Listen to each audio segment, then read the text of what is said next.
Ebben a misszióban én úgy kerültem bele, hogy a Gergővel, Pataki Gergővel én mondhatni dolgoztam együtt.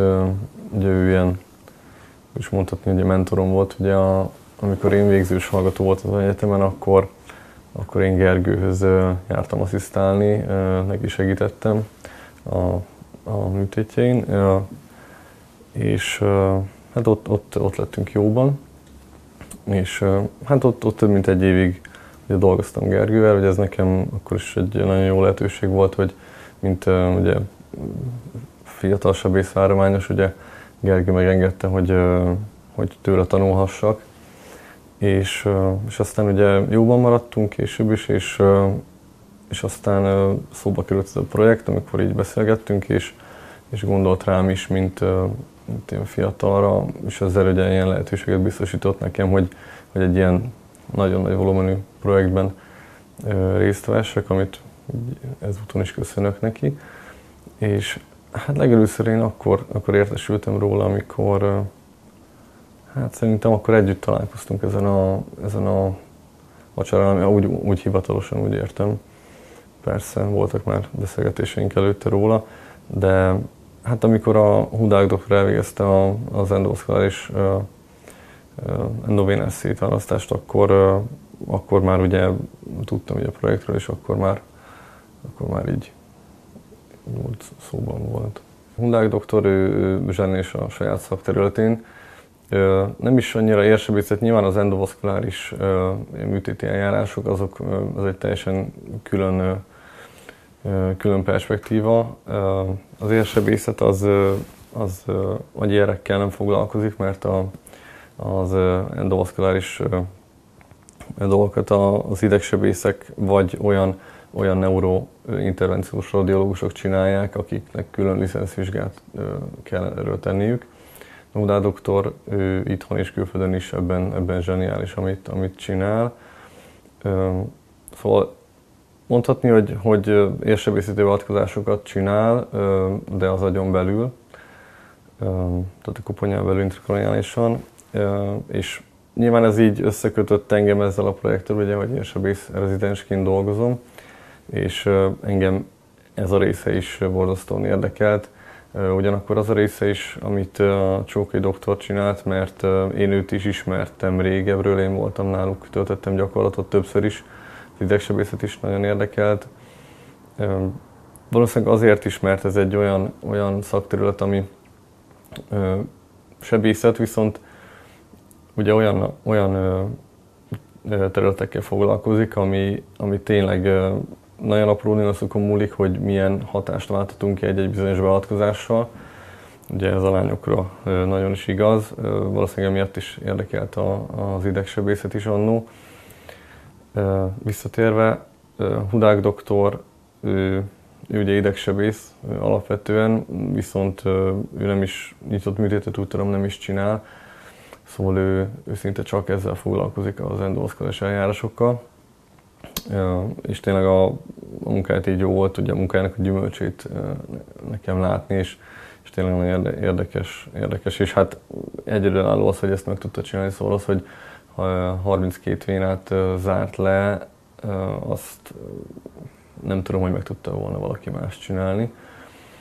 És tényleg az ő szaktudása az kellett ahhoz, hogy a csapat eljuthasson oda, hogy eleve neki messünk annak a nyitott műtétnek. Mert ugye ez egy olyan sarkalatos pontja volt a projektnek, ami miatt egyáltalán tényleg szóba került az, hogy fizikálisan megtörténjen a szétválasztás, ugye, hogy ezek az agyi vénák el legyenek zárva. Úgyhogy ez nagyon érdekelt. Nyilván kellett egy kicsi idő, amíg ez így tudatosult bennem, hogy milyen szinte monumentális projektbe lehetek, hogy te mondtad, szerves alkotóelemként részese. Ugyanis tényleg ugye Gergő miatt ugye testközelből hallottam ezekről a tényleg orvosi berkekben ugye azért nagyon nagy volumenű beavatkozásokról. Kezdőorvosként nekem orvos szakmai szempontból ez hihetetlen, és ezt mondtam is egyébként az egyik ugye kollégánknak, aki kint volt, hogy egy ilyen projektben részt venni valószínűleg soha többé nem lesz alkalmam, és egyikünknek sem. És az, hogy én már ennyi idősen és az orvosi pályám elején már részt vettem egy ilyen projektben, ez óriási dolog, amit tényleg nagyon köszönök mindenkinek, aki lehetővé tette, hogy ott legyek, leginkább nyilván Gergőnek. És nagyon-nagyon sok tapasztalatot nyertem ezzel. De tényleg hogy ott lehettem, és hogy nem is az, hogy testközelből átélhettem ezt az egészet, hanem egy szerves része lettem egy ilyen aktívan dolgozó csapatnak, ott abban a néhány napban tényleg ilyen elég feszített tempóban dolgoztunk, és óriási volt. Műtét közben is ugye nyilván az egész kiutazás az Operation Freedom alatt, ugye, mert ez nyilván nem csak a műtét, maga az a 31 óra volt az, amiről beszéltünk, hanem előtte és utána is ez a néhány nap. Én ebben, mint a plastikai sebészet team egyik fiatal tagja, ugyanúgy, mint a kollégáim, nekünk asszisztensi szerepünk volt elsődlegesen, tehát ilyen céllal mentünk ki. Ugye, hogy a nyitásnál és a zárásnál, ugye, amikor a lebenyeket a helyükre kellett varázsolni, akkor a Gergőnek és a Fekete doktornak leginkább asszisztálni. Ez volt elsődlegesen. Ezen kívül pedig, hát mondhatnám, hogy adhok jelleggel, de minket fiatalokat nyilván minden, amire lehetett, ugye használtuk, és nyilván mi is próbáltunk minél aktívabb részese lenni ennek az egésznek. Én a Jósvai doktorral például a neurosurgery résznek a checklistjét mi állítottuk össze.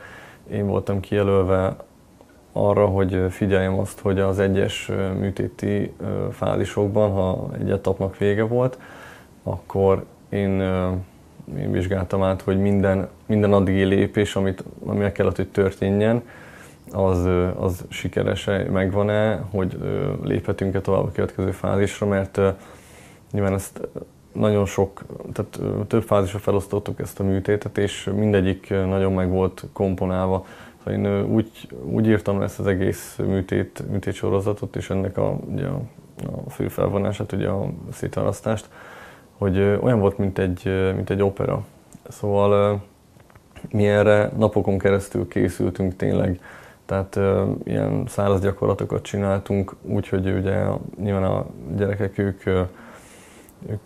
más helyen voltak, mi babákkal, amik külön erre készültek, olyan koponya modellekkel, 3D modellekkel, az érhálózatot feltérképező modellekkel gyakoroltunk, napi több órát, több napon keresztül a műtét előtt, hogy minden flottó menjen tényleg, és mindenki tudja azt, hogy mi az ő feladata. Ezen nagyon sokszor átmentünk, és nekem az nagyon tetszett, hogy tényleg milyen szervezet volt az egész ugye, magyar csapat munkája. Ugyanis ugye tényleg több mint 30 fő csak magyarokból álló csapat, az anesztéziát tekintve sok segítséget kapott, viszont sebészeti szempontból ugye magyarok csinálták ezt az egész műtétet, és tényleg mögött olyan háttér munka van, amit csak abban a néhány napban történt. Nyilván azt nem is említem, hogy Gergőik ugye hónapok, sőt éveken keresztül előtte csináltak, az csodálatra méltó munka, de konkrétan az a néhány nap, az tényleg arról szólt, hogy végigmentünk szinte percről percre azon, hogyha bemetszünk, onnantól kezdve mi fog történni, terveket állítottunk fel, mi történik, ha az A-tervről valami valul üt, és akkor ugye gyorsan reagálni kell. Nyilván ilyen vészforgatókönyveket is kitaláltunk, és mi fiatalok ebben próbáltunk segíteni ugye a tapasztalt szakorvosainknak, hogy minél gördülékenyebb legyen. Volt olyan ötlet, amit ugye tőlünk jött, és ugye azt elfogadták. De azt tetszett igazán az egészben tényleg, hogy volt, amivel ott szembesültünk, és ott a helyzet szült problémákat. Ugye idegen környezet, ez is egy nagy dolog, amit ugye véghez vittünk, hogy ott kint tényleg egy harmadik világbeli országban lett végrehajtva ez a műtét, ahol nem voltak olyan megfelelő körülmények, higiéniáról ne is beszéljünk, ott mindent tényleg alaposan át kellett nézni előtte. A műtősnőink sebészekkel együtt mosták le a falat többször egymás után a műtét előtt, hogy fertőtlenítsék, mert ugye nem tudtuk, hogy milyen flóra van ott, és nem tudtuk, hogy ők hogyan adták oda nekünk azt a műtőt, hogy milyen eljárást alkalmazták, és mennyire voltak alaposak. És ugye volt olyan probléma, amire ott jöttünk rá, hogy otthon elterveztük ezt a dolgot bizonyos módon, de az ott nem kivitelezhető, és akkor ott kellett gyorsan valamilyen megoldást kitalálni. Például a műtőasztaloknak a forgatása hogy ugye több darabban voltak a műtőasztalok, hogy azokat hogyan húzzuk szét.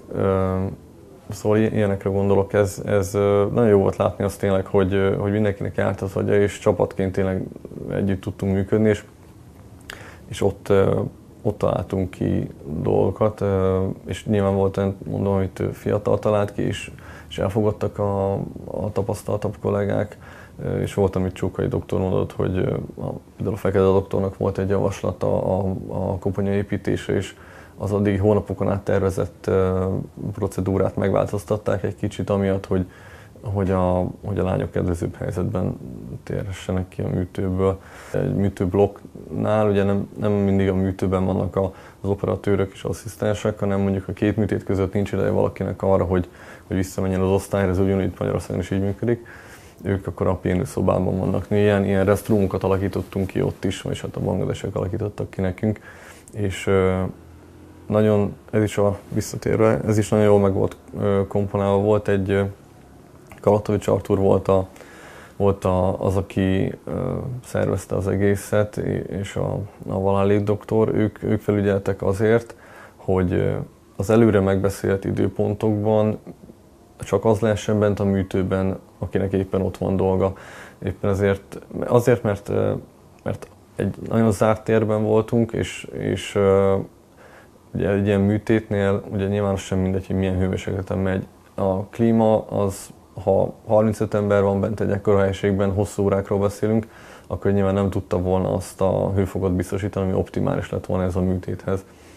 És ezért limitált számú ember lehetett bent, éppen az csak, akinek dolga volt. A fotósok is csak korlátozott számban lehettek benne, tényleg csak aki hivatalosan képeket csinál. Amitől nagyon féltünk az, hogy a bangladesieket ismerve, Gergőnek ugye volt már tapasztalata, hogy a kinti missziók során, hogy volt, amikor szinte belelökték a műtéti területbe, mert annyira nyilván érdeklődőek voltak, csak nem tudják a műtéti etikettet úgy tartani, mint ahogy azt mi itt Magyarországon, például vagy Nyugat-Európában, ahogy azt tartják.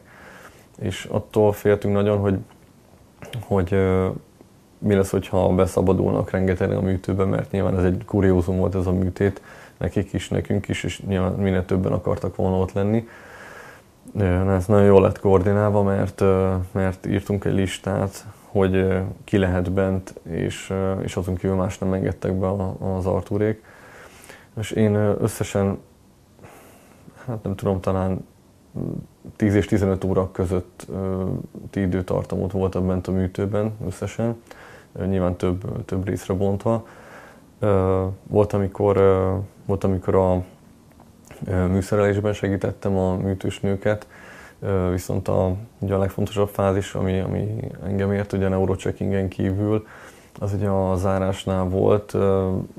Ugye hát abban lehetett részem, aminek nagyon örülök, hogy a Rabaja fejét én tartottam, amikor megtörtént konkrétan az a szétválasztás, tehát fizikálisan is, amikor a két gyerek ketté vált, akkor én lettem az egyik, aki fogtam Rabajának a fejét.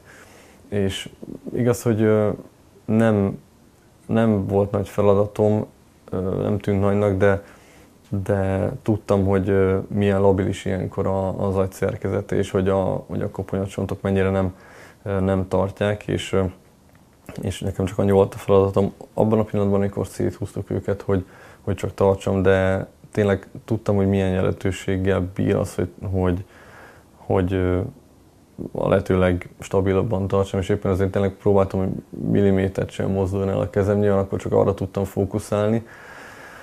És a Csókai doktorát mellettem is ő tartotta konkrétan az agyat egy bizonyos eszközzel, egy ilyen speciális eszközzel.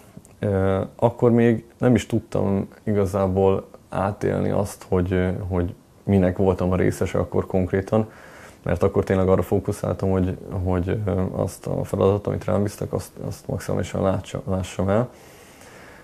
Azután pedig az zárásnál a Fekete doktornak asszisztáltam, előtte pedig ugye a Dura, tehát a kemény agyhártya, a Dura Mater varrását is végeztem részben. Viszont saját élmény az tényleg, amikor már a két gyermek külön volt, bezártuk őket, és bekötöttük őket, amit a Petrovics doktorral csináltunk. Azután, amikor kitolták Rabeját a műtőből, akkor volt időm úgy egy kicsit így kilépni abból a feladatkörből, amit addig elláttam, és akkor egy kicsit külső szemmel tudtam vizsgálni a dolgokat. És akkor az a felismerés, hogy tényleg abban a pillanatban, amikor kitolták Rukáját, akkor voltak életükben először két külön helyiségben. Ez a felismerés akkor így eléggé megcsapott, mert tényleg ez fantasztikus volt, hogy abban a csapatban lehettem benne, aki véghez vitte azt, hogy ez a két gyermek életükben először tényleg két valóban külön személyként lehessenek két légtérben. Ez fantasztikus volt, és nekem ez volt a legnagyobb élményem, amikor tényleg így kitolták a Rukáját, és ott maradtunk Rabajával, hogy én figyeltem rá. Ez fantasztikus volt, szóval ezt mondanám a legnagyobb ilyen személyes átélésnek, ami ugye egy ilyen beavatkozás után nem illdomos egyből, nem szabad felébreszteni egyből a direkt altatásban lévő gyermekeket. Ugye ez egy olyan több komponensű, hát nem is tudom, ilyen műtét volt, ami tényleg szinte páratlan, mert itt több műtét fonódott össze egybe, ugye. Tehát az idegsebészeti rész, ugye, amikor az agyfelszíneket, a kortexet el kellett választani, volt a plastikai része, utána volt a csontképzés, szóval ez egy nagyon hosszadalmas volt. Egy több mint szinte másfél napos direkt altatásból, tehát anesztéziából felébreszteni nem lehet egyik pillanatra a másikra, még két ilyen nagyon jól regenerálódó gyermeket sem. És éppen ezért mi már akkor nem voltunk ott, amikor őket felébresztették, mert napokon keresztül direkt altatásban tartották őket, szóval ezt mi csak itthon élhettük át, de nyilván ez óriási élmény volt, hogy tényleg akkor értünk révő, amikor tényleg akkor lett, vagy hogy mondjam, lett egy haba tortán, amiért mi küzdöttünk tényleg órákon, napokon, heteken keresztül, amikor ők felkeltek. Nyilván ez nem egy pillanat volt, mert ugye Rabaja sokkal jobb státuszban tért magához, mint Ruka, és ezért nem lett teljes az öröm, de nagyon bizakodunk, és remélem, hogy tényleg a neuroplaszticitás az el tudja végezni a dolgát, és hogy a gyerekek jól lesznek mind a ketten. És Csókai doktornak volt egy ilyen kijelentés, ő mindig ezt mondja, hogy ő akkor fog igazán megnyugodni, hogyha a két gyerek azt mondja, hogy igen, köszönjük szépen, nekünk így jobb külön, mert ugye nyilván nagyon sok beszélgetés folyt arról, hogy ez a műtét szükséges-e, vagy nem. Tudjuk azt, hogy felnőtt korban az ilyen műtétek azok hogy sikerültek, az a próbálkozás. Sokkal nehezebb lett volna elvégezni ezt később, és nyilván ahogy telt az idő, úgy egyre nehezedett a műtét, és a kilátások is egyre rosszabbak voltak, úgyhogy ezért kellett minél hamarabb megcsinálni ezt. Szóval örülök nagyon annak, amilyen fázisban járunk most, de nyilván ez még hosszú út, amíg azt mondhatjuk, hogy igen, célba értünk. Viszont az, hogy már az is óriási dolog volt, amikor a két gyerek ugye élve elhagyta ezt a műtőt, mert ugye sajnos az ilyen horderejű műtéteknél sokszor az volt a végeredmény, hogy már a műtét közben elvéreztek, legtöbbször ez volt a probléma, és meghaltak. Ugye ezért volt nagyon fontos az, amit Hudák doktor csinált. A vérzéstől féltünk nagyon, mert olyan rejtett vénák voltak, amit ha endovaszkulárisan nem volt meg a Hudák doktor, akkor az a műtét elég hamar végét jelentette volna. 2019-ben a lehető legpontosabb képet alkották meg a modellezés során, és tehát ennél szerintem sehol nem tudtak volna jobb modelleket, vagy korrektebb anatómiát varázsolni, Amerikában sem. Tehát a Valalék doktor csinált egy olyan futtatást, egy ilyen modellezést, amivel traktorográfiát, amivel a közös pályák kimenetelét határozta meg valószínűségi úton. Ez egy olyan eljárás, amit nem sokan csinálnak a világon, és ez is rendkívül nagy segítségre szolgált a Csókai doktornak abban, hogy bizonyos struktúrákon átmehet-e vagy nem, hogy abban milyen pályák futnak, hogy az milyen feladatért szolgál. És én azt mondom, hogy tényleg az, hogy ezt a műtétet most tudtuk megcsinálni, ez nagy könnyebbség ahhoz képest mondjuk, hogy 20 éve mire volt képes a technika. Tehát most tényleg olyan modellek voltak a kezünkben műtét előtt, ami az nagy segítséget adott. Én a műtét előtt nem is láttam semmi olyat, ami őket, tehát hogy feszengtek volna. Én nem tudtam olyan sokat, vagy behatóban tanulmányozni őket, hogy élik meg azt a helyzetet, de én úgy láttam, hogy a lehető legoptimálisabb körülményeket idézték elő nekik a műtét előtt. Tehát egy olyan játszószobát alakítottak ki nekik, hogy minél komfortosabban érezzék magukat, és tényleg azt láttam, hogy mindent megtettek az ottani kollégák. Ezt még el kell mondanom, hogy ha bármilyen kérésünk volt, mind a 31 óra alatt, mind azt megelőzően, szinte nem is tudok olyanról, amire azt mondták, hogy ezt nem lehet itt megcsinálni. Tehát a legkomolyabbnak tűnő kérésünket is, amint lehetett, ők beváltották, és mindenben a segítségünkre voltak. Tehát addig kutattak olyan eszközért, amire szükségünk van, amíg azt be nem szerezték, hiába a város másik végéről egy másik kórházból kellett azt beszerezni, és ugyanígy jártak el a lányokkal is tényleg. A családra visszatérve, Taszlim, az anyuka, ő rajta azért láttam azt a terhet, amit ő cipel már nyilván nagyon-nagyon régóta. Ő azért feszült volt. Az apuka, és érdekes, hogy az anyukával nem találkoztam a műtét alatt effektíve, viszont az apuka, ő a műtét alatt, ő ott a műtéti restroomok, tehát a pihenőszobák előterében a lehetőleges legközelebb tartózkodott fizikálisan ugye a lányokhoz, és hát nem tudom, hogy hány órát összesen, de nagyon sokat ott volt, és tényleg így tűkönülve várta, hogy mi lesz az eredmény. Úgyhogy én azt láttam, hogy ő is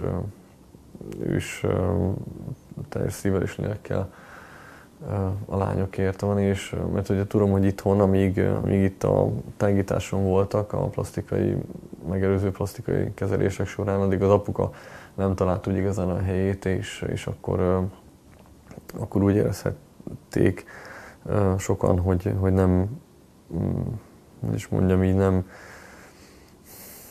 teszem mindent a lányokért, de ott már láttam rajta, hogy tényleg amikor saját környezetben volt, akkor tényleg feszülten végigült ott a kanapén a műtétet és várt. Az volt nagyon jó tényleg, hogy nyilván leginkább a fiatalokat, Gergő révén ismertem, de tényleg olyan csapat jött ott kint össze, akik úgy tudtunk esténként beszélgetni, tényleg, hogy teljesen őszintén is nyíltan, és nagyon jó volt, hogy ezt együtt élhettük meg. Örülök, hogy azokkal az emberekkel voltam kint, akikkel, mert tényleg nagyon jó rájuk gondolni, mert jó volt, hogy velük lehettem ott.